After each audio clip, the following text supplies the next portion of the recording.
gostaria de dizer que o meu trabalho, há muitos anos, vem na pesquisa da avaliação educacional, participando de um laboratório chamado LOED, que existe na Unicamp, e que vem desenvolvendo pesquisas ligadas à avaliação.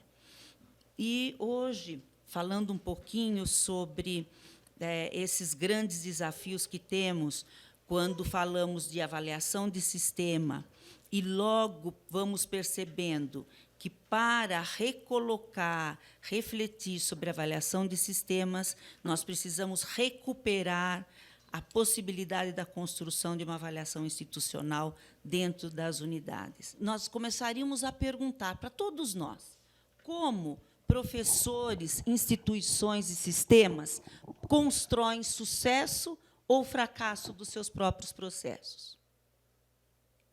Aqui nós vamos rapidamente falar dos 3 níveis de avaliação que nós conhecemos: a avaliação do ensino-aprendizagem, que acontece especialmente no interior da sala de aula, o processo de avaliação institucional, que ocorre no interior das unidades, mas que as une, e o processo de avaliação de sistemas, que costuma dizer como anda o desempenho e a proficiência das nossas crianças, jovens, adolescentes, adultos.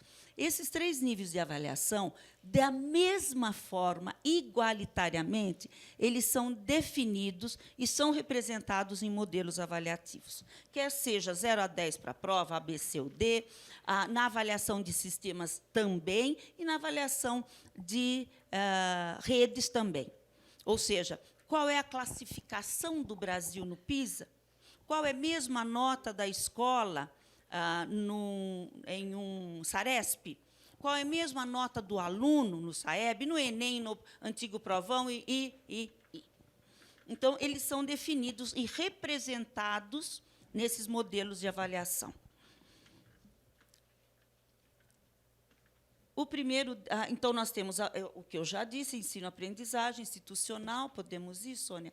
E cada um dos 3 níveis ele vai se objetivando, materializando. Por exemplo, o do ensino e aprendizagem, ele gruda, ele cola, ele conversa com o quê?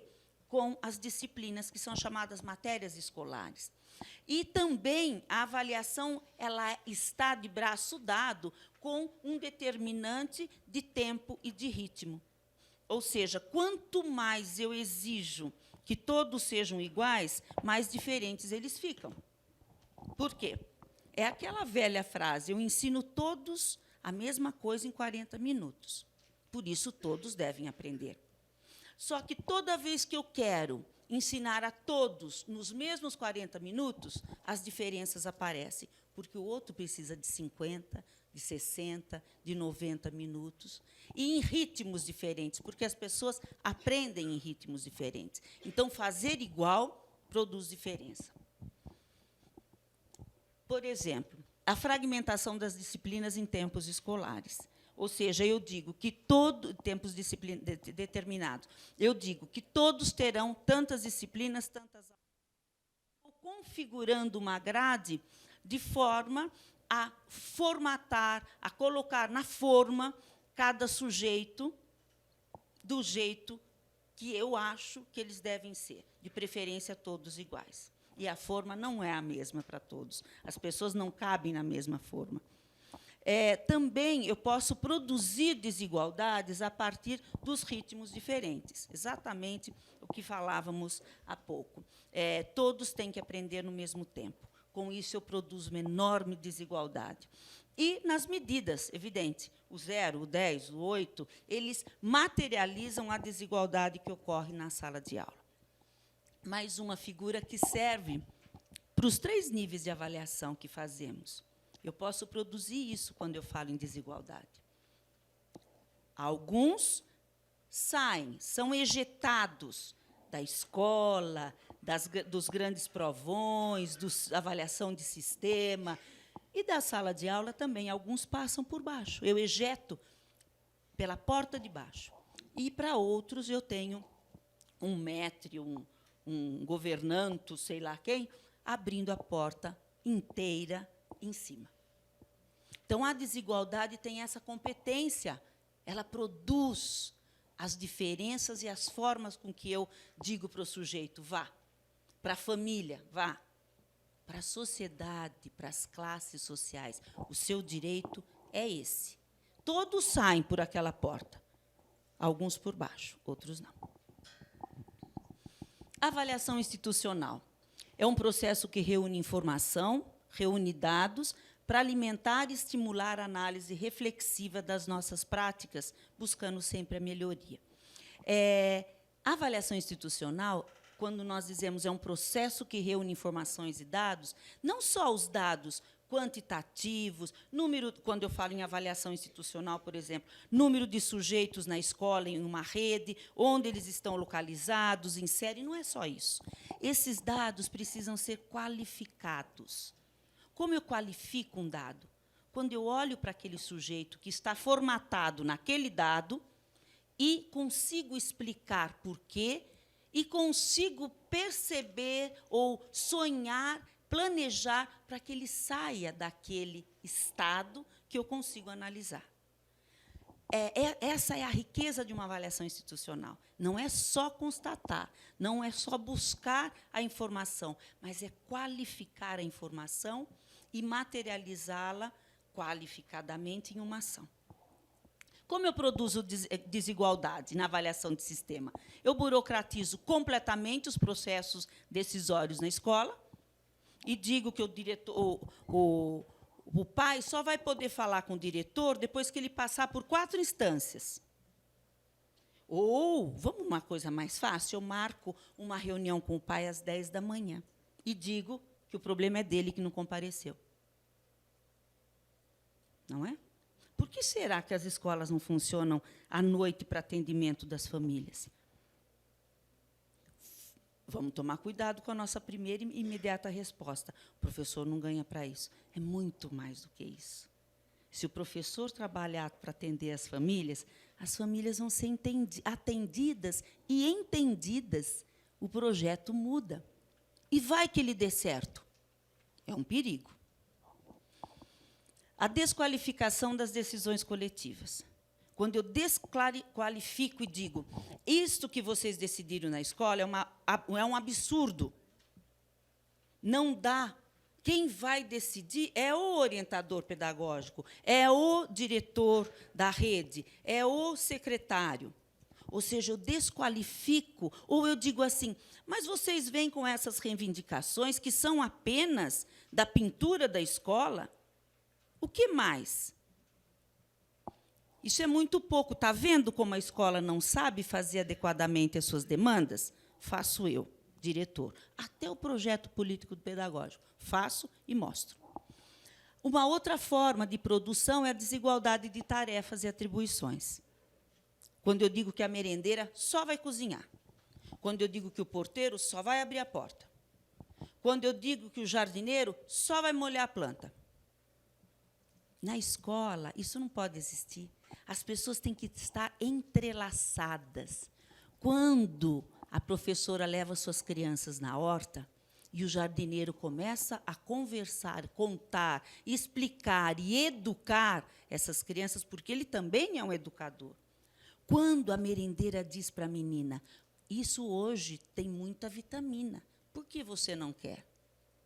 Enfim, as pessoas vão conversando e saem daqueles quadrados, um deles daqui a pouco nós vamos ver, muito interessante, eu começo a produzir entrelaçamento dessas tarefas, e não cortá-las, fragmentá-las e colocá-las dentro de uma forma para dar a forma que eu desejo. E a avaliação de sistemas, os dados devem ser indicativos, qualificados, para as políticas públicas de educação. E como é que eu produzo a desigualdade deles? De uma forma muito parecida com o que eu faço lá na instituição. Burocratizo os processos decisórios, digo por tantas instâncias que eles precisarão passar, quantos técnicos serão contratados para fazer uma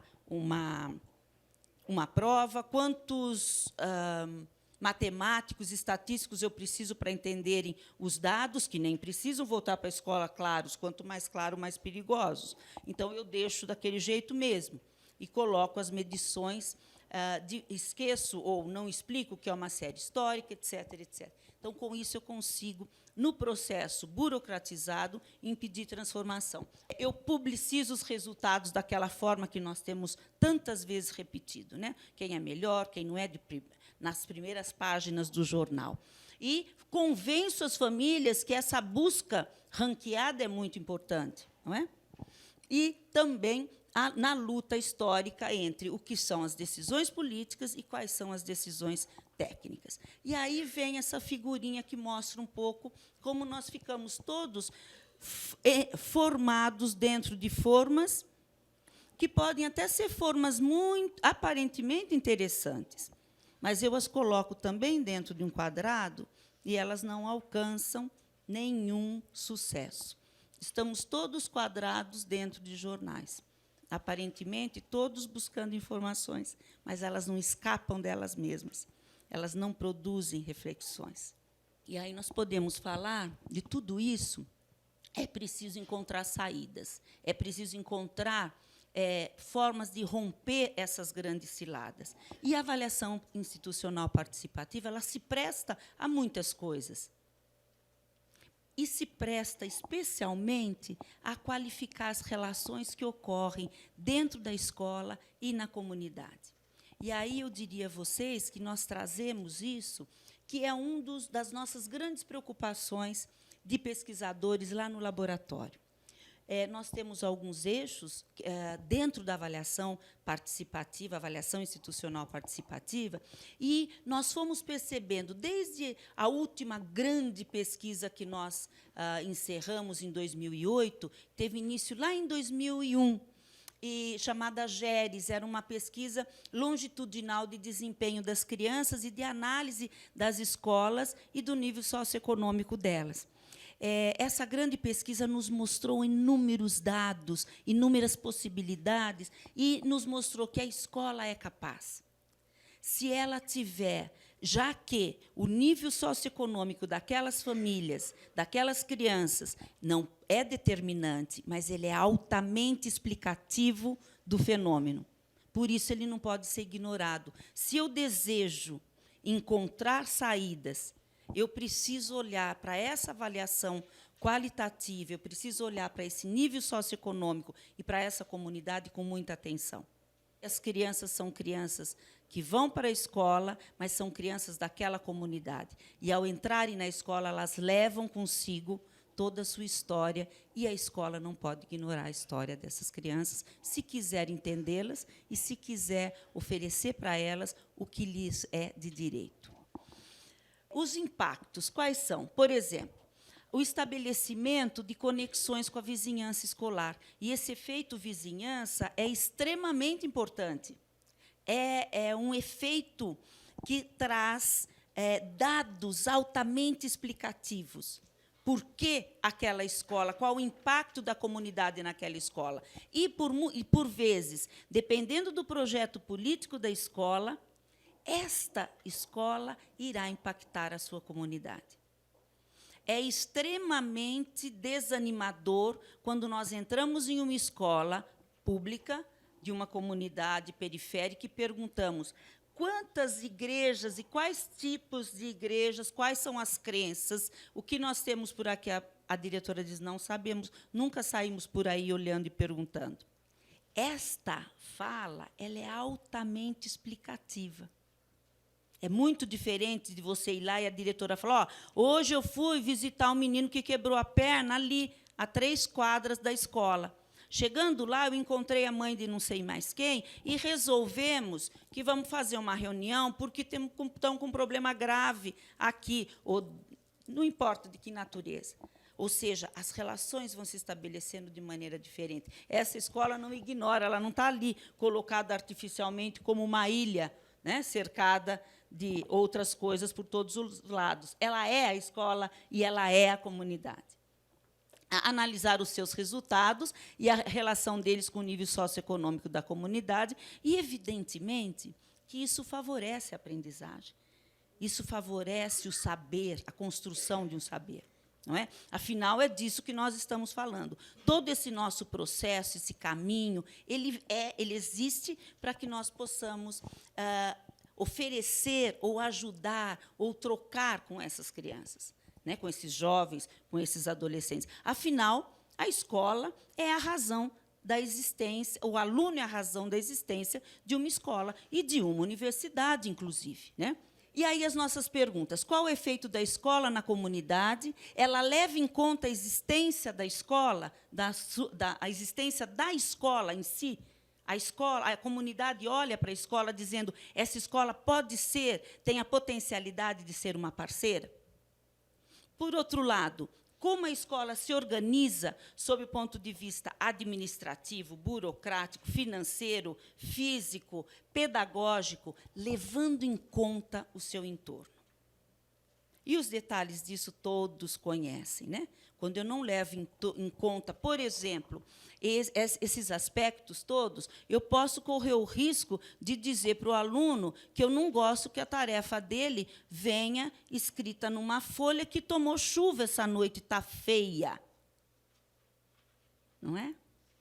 Não sei se nós ainda temos. Espero que não. Né? Um menino que toma chuva e que o telhado da casa dele pinga, vai ter o caderno dele molhado e feio, melado de barro, e ele vai levar para a escola. E se eu não souber compreender por que aquela tarefa está daquele jeito, nós não teremos saída. Daí a importância da análise de onde está essa escola. Qual o efeito da vizinhança na escola? Como ela produz conhecimento a partir da cultura da comunidade, inclusive. Nós temos um enorme debate em relação à questão da linguagem, da oralidade. Eu não estou dizendo com isso que, como eles, as suas possibilidades de aquisição de um conhecimento formal são menores, eu não tenho que exigir isso, não, porque nós vamos produzir desigualdade, e assinando embaixo. Por exemplo, eu não posso dizer para o menino que ele pode falar como ele quiser. Ele pode falar: sarva no computador, professora. Não é isso. Porque eu estou destinando esse menino a um fracasso futuro, inclusive. Por quê? Porque nós temos que ajudá-lo a ter as mesmas condições que o outro no mundo do trabalho, no mundo externo a essa escola. Então, não se trata de olhar para ele achando que ele é menos, merece menos, cada um merece o que tem. Não. Até porque, para algumas esferas da nossa população, a única possibilidade de êxito, de mudança, é a escola. Nós não podemos perder esse nosso papel. Então, qual um grande objetivo que nós podemos ter dentro da avaliação institucional participativa? Como ela é afetada pela realidade do seu entorno e como nós podemos olhar essa escola. Essa última pesquisa que fizemos, começamos em 2010, né, professora Mara? 10, 11, 12... Não, 9. 2009, terminamos o ano passado, e agora começamos uma outra fase também de um olhar sobre as escolas, mas não só um olhar passivo, olhar como a escola é ou está, mas o que podemos oferecer para essa escola para que ela tenha chance de êxito maior. Dentro dela há, na avaliação institucional participativa, a possibilidade dessa análise do seu entorno e da incorporação do seu entorno. Nós trabalhamos, na primeira fase, com 4 escolas, 2 com nível socioeconômico maior e 2 com nível socioeconômico menor. E fomos olhar essa escola atentamente, com observação, com questionários, com entrevistas. Trabalhamos com mais de 400 famílias, 380 famílias, quase 600 estudantes, porque alguns estudantes são... algumas famílias têm mais do que um estudante, todos os gestores, todos os funcionários da escola e todos os pais daquelas crianças. Então, nós trabalhamos com esses 5 segmentos. E neles, e para eles fizemos algumas perguntas, algumas observações. E eu trago aqui rapidamente alguns dados, nós não teremos tempo de olhar, são respostas emblemáticas, muito significativas. Por exemplo, quando perguntado aos professores, os pais não podem participar das decisões porque os seus anseios são diferentes. Ele discorda. A maioria dos professores discorda. Não, os pais podem participar das decisões. Aí se pergunta, os pais não devem decidir assuntos da escola. O professor também discorda. Ele diz, não, os pais podem sim. Aí, quando nós perguntamos aos pais, e vocês acompanham a tarefa do filho? Claro. Eu consigo auxiliar nas tarefas? Muito. Quando eu pergunto também aos pais se eles conversam com os filhos, eles dizem, sim, converso muito. Quando eu pergunto aos alunos, os seus pais se responsabilizam e ajudam no incentivo à leitura, eles dizem, 68%, sempre meus pais fazem isso. Aí, os meus pais ajudam nas tarefas? Os pais dizem, às vezes, 47%, mas 44% dizem sempre. Ou seja, os pais se olham como possibilidade na ajuda ao filho. Os professores, teoricamente, dizem que os pais devem e podem participar. Os professores, quando perguntados se eles, como o projeto político-pedagógico da escola é elaborado, esse é muito significativo, eles dizem, não foi elaborado pelo diretor e nem pelo diretor junto com uma equipe. Foi o diretor fez, apresentou aos professores e chegou à versão final. Interessante, né? Se os pais podem participar tanto, se alunos reconhecem a ajuda dos pais. Quando eles começam a trabalhar, eles ignoram os pais e, muitas vezes, a gestão ignora até a potencialidade do seu corpo docente. Aí, alguns professores também dizem que foi elaborado junto com os pais dos alunos, apenas 15%, elaborado pelos professores junto com os pais, apenas 5%. Comunidade, ela aparece muito rapidamente e desaparece rapidamente nas respostas. Ou seja, efetivamente, a comunidade, apesar de ser anunciada como possibilidade de ser participante, ela não participa. Os funcionários, 71% diz, inclusive, o que é projeto pedagógico. Não é? Quando eles não sabem dizer para que serve. Quando nós traçamos a localização pelo georreferenciamento, pela localização das comunidades e regiões onde a pesquisa acontece, nós pudemos constatar exatamente isso. 2 escolas com a proficiência maior, uma delas, inclusive, com uma gestão altamente dominadora e autoritária, com um desempenho maior. Fica difícil depois de explicar a democracia, não é? Só se a gente explica pela submissão de alguns, né, que obrigatoriamente aceitam se submeter pelas ordens de um outro. E as 2 de menor nível socioeconômico, com os 2 menores desempenhos. Então, o que nós podemos dizer? O que é avaliar, então? Qual a importância da avaliação institucional? Essa frase, escrita dessa forma, um pouquinho diferente, ela é quase uma linha de ação do nosso laboratório, não é, Mara? Nós temos falado muito sobre isso, a importância da avaliação como instrumento de promoção humana, de melhoria. Essa é a possibilidade que nós teremos, se de fato desejamos ver a potencialidade da avaliação institucional posta e realizada em benefício desses sujeitos. Então, nós costumamos dizer que avaliar é incluir processos que levem à emancipação humana e ao desenvolvimento de uma sociedade mais justa. Porque injusta ela já é. Com todas as tramas que nós vamos colocando e usando a avaliação como instrumento de legitimidade da injustiça. Agora vai ficar muito importante para a rede que o boletim seja entregue em data bem informada. Que o professor possa trabalhar mais horas, tudo bem. Que o projeto da escola seja, no início do ano letivo, já anunciado. Isso é muito difícil. E outras ações que vão mostrando que as provas sejam bimestrais. E agora, olha que legal, o aluno não precisa mais reprovar só 2 vezes no ciclo. Eu posso reprovar o aluno logo 5. Olha que melhoria, que pacote bacana de melhoria pela avaliação. Ou seja, a questão não é se eu reprovo ou não, a questão é como eu vou aprovar pelo saber todos. E não se eu posso reprovar mais do que um como sinal. Você está mal, tá, cara? Ao invés de reprovar 2 vezes, agora você reprova logo 5, que é para desistir, porque você não sabe mesmo. Não é?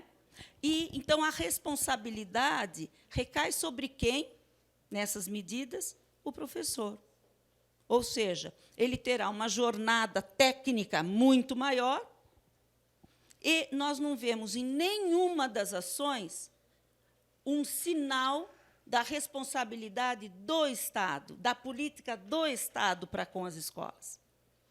O que nós vemos é justamente mais um instrumento que vai colocar a responsabilidade no professor, porque ele será agora cobrado por mais outras tantas provas que comprove se o aluno será reprovado, e sobre os pais. Por quê?